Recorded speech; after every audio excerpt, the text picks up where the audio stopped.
Warning, spoilers for Gen V in this video. If you have not seen this Amazon Prime show and wish to remain unspoiled, then I'd suggest skipping this video for now. You can always come back to it later when you are ready, I promise.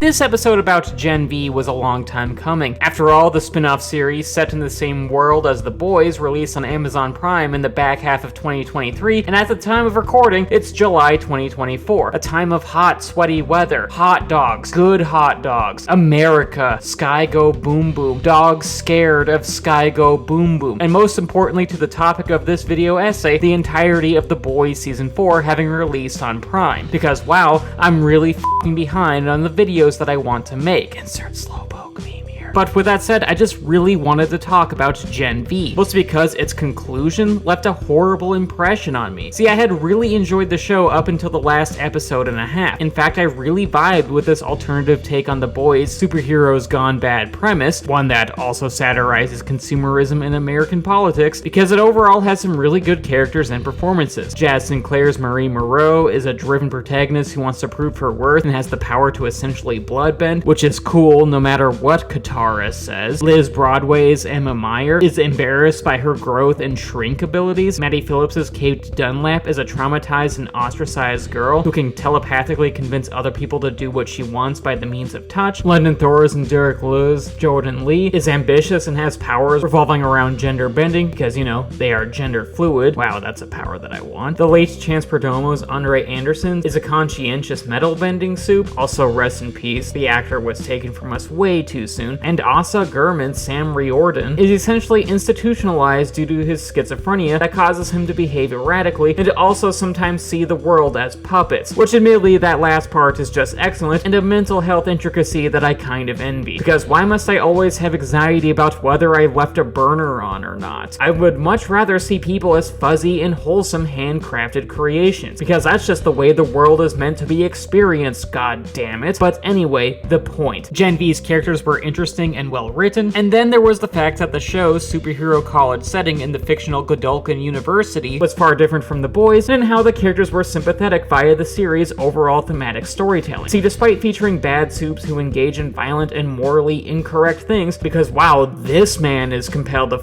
inanimate objects, protect your coffee mugs unless you want your coffee to have hints of dick cream, the core characters are overall likable and relatable due to the core themes of the story, that being that adult expectations, mostly parental, but can extend to be societal as well, can really f*** up young generations, which is really befitting for the universe of The Boys by default. After all, as we've learned from the mainline series, soups aren't blessed by fate or God to have superpowers, because obviously Jesus had nothing to do with this man's 1,000-foot schlong. No, the superpowered people in the show have those said superpowers due to how, back when they were a baby, their parents paid the pharmaceutical company Vought a shitload of money to essentially inject a super juice named Compound V into them so that those aforementioned babies could eventually grow up to have superpowers. Because all good parents should give drugs to their babies. It's just the responsible thing to do. And in terms of Gen V, this means that parents are essentially injecting their expectations onto their children right at the very start of those said children's lives, even though those said expectations are harmful and can lead to devastating consequences, kind of like gender reveal parties, because firstly, your kid might turn out to be trans, which then that would make that aforementioned gender reveal party to be retroactively awkward, and secondly, you might start a forest fire, because as Smokey the Bear said, only you can prevent environmentally destructive social trends. So yes, Gen V's protagonists are burdened by the expectations of their parents' dreams of their kids having good careers, being special, and just being superior to their peers, even though those said aspirations can have real and devastating consequences, repercussions that harm those kids that they claim to love so much. If anything, the parental characters' expectations in this show have a negative effect on their children's mental, emotional, and physical well-being. To just use the main cast of characters as examples, Marie accidentally kills her parents when she discovers her powers, essentially traumatizing her for life and causing her sister to not want anything to do with her. Emma was instilled with major body image problems from her mother. I mean, come on, Emma essentially binges and purges in order to change height, meaning that her superpower is literally activated by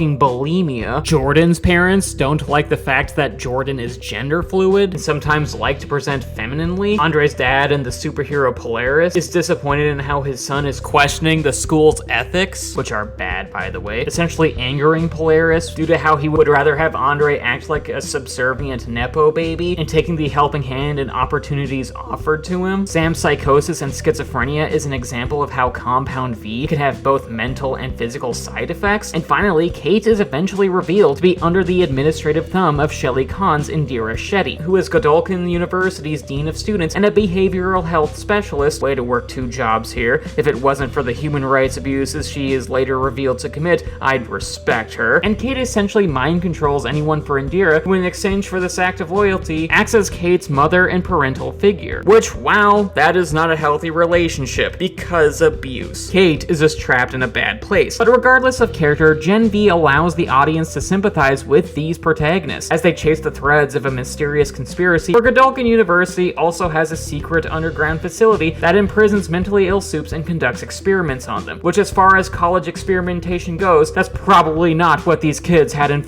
mind. And for that, the audience just feels a kinship towards our protagonists, because many of us were kids once who were both saddled with certain expectations from our families. In fact, as a trans woman with a rough coming out period, I can really relate to the gender swapping Jordan Lee in particular here, though the family members who were on the fence about my gender transition eventually accepted who I am, water under the bridge, as well as in how these young kids realize that their world is constructed upon grave injustices. And for that, we really feel for these characters, especially those of us who have mental health issues and have experienced trauma, because like these characters, we understand how the pressures of our world, whether at home or at a social environment like say a school, can have a negative effect on our personage, self-esteem, and our psyche, meaning that despite supposedly being supportive settings, school and the like can also harm us. And God, do these characters emotionally reflect that. Even Kate, because while she deceived her comrades by being an agent for the school and used her powers against her friends in order to hide Godolphin U's whole earlier mentioned imprisonment and experimentation on young mentally ill soups, Kate does seemingly get a redemption arc and realizes that she has wronged her friends and acknowledges that she is being emotionally abused by her parental figure in Dean Indira Shetty. And from there, the characters overcoming the abuse they face, whether from parents, societal systems, or both, is something that many of us can vibe with, establishing a strong emotional core throughout the season where the viewer, especially those of us with traumatic and mental health baggage, just click with our young protagonists, because through them we can see hints of ourselves. It feels relatable. And then Gen V kinda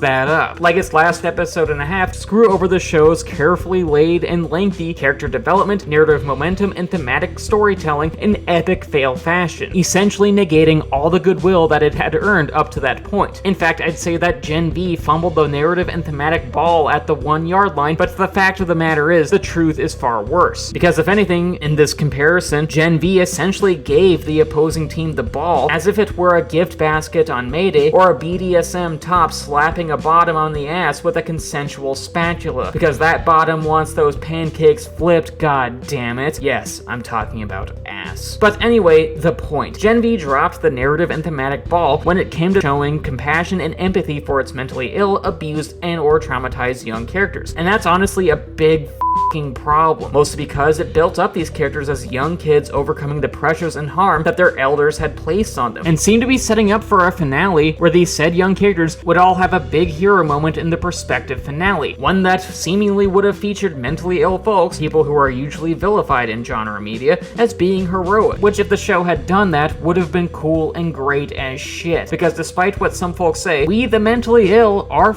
people too. At least I think I'm a person. I guess it's always possible that I'm an alien. I mean, we're all kind of aliens in our own way, aren't we? But anyway, that's besides the point. We the mentally ill are too often the antagonists of fictional stories, and Gen V, judging by all the narrative, thematic, and character groundwork that it had established prior to the show's climax, looked as if it was about to present mentally ill people as being the heroes for a change, as people who can do good deeds and be worthy of aspiration, even in the universe of the boys, where superheroes are generally kind of shit. This is what naturally felt like the series was leading up to, that mentally ill, struggling, or abused people can also do good deeds and be worthy of aspiration. And then Gen V just kind of blows this like a Buffalo Wild Wings induced bowel explosion, because unfortunately all these characters don't all team up to overthrow the corrupt system and only go and try to take down the people responsible, but instead the group splinters. Kate kills Indira and then teams up with Sam in order to free the rest of the mentally ill soups that the university had been experimenting on. And once they do that, Kate, Sam, and the rest of the inmates go on a rampage targeting regular people, all while the rest of the characters in Marie, Emma, Jordan, and Andre defend the university from the attack, even those who are complicit in the school's crimes. And that kind of sucks for a few reasons. Firstly, Kate's turn to violence negates the fact that she went on that earlier mentioned redemption arc, essentially making that narrative thread even more redundant than political merchandise that criticizes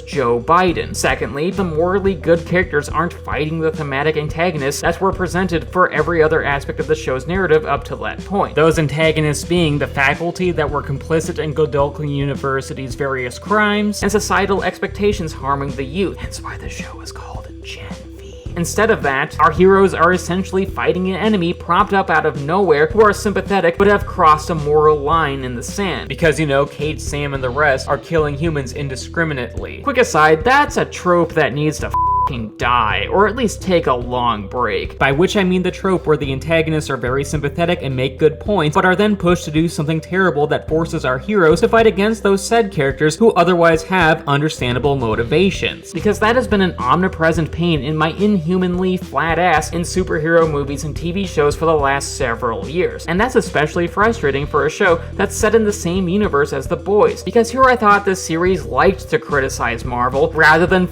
becoming them. And thirdly and finally, the villains, whether it be Kate, Sam, or the rest of the mentally ill people waging campus warfare against humanity, don't really have very good reasons for doing what they're doing. Sure, Kate and Sam have been harmed by humans, but it's definitely a stretch for them to go to war against all of humanity, given how kind and emotionally sympathetic to others as they were in the first 6 episodes of Gen V's first season. I mean, for sake, Kate went through a goddamn redemption arc, and Sam proves to be personable and loving, meaning that's the narrative route that Gen V decided to have Kate and Sam embark on makes no sense. While sure, we get that they're in pain, learn that insidious members of Godolphin University's hierarchy were attempting to create a virus that kills soups, and have been personally harmed by adults, the school, and other systems, these characters' overall actions just go against Gen V's earlier established themes and character development, meaning that's the only reason for Kate's, Sam's, and the rest's bloody carnage is that these characters are crazy. And sorry, that sucks. Mostly because it's lazy writing, but more importantly because it undermines Gen V's heart. The idea that parents, school, our culture, and the rest of society put certain expectations on kids to the point of causing them harm and even mental health problems. The show had presented many of these people as being nuanced and having lives and personalities beyond their illnesses. They weren't just crazy or dangerous to society, which is why Kate, Sam, and the mentally ill prisoners engaging in mad acts of violence against innocent people is so thematically jarring. Because truly, Gen V built up sympathy for young characters who have experienced abuse, trauma, and mental health issues, only to abandon so many of them at the end with this awful portrayal, overall failing Gen V's characters, premise, and themes. To conclude, Gen V's ending is a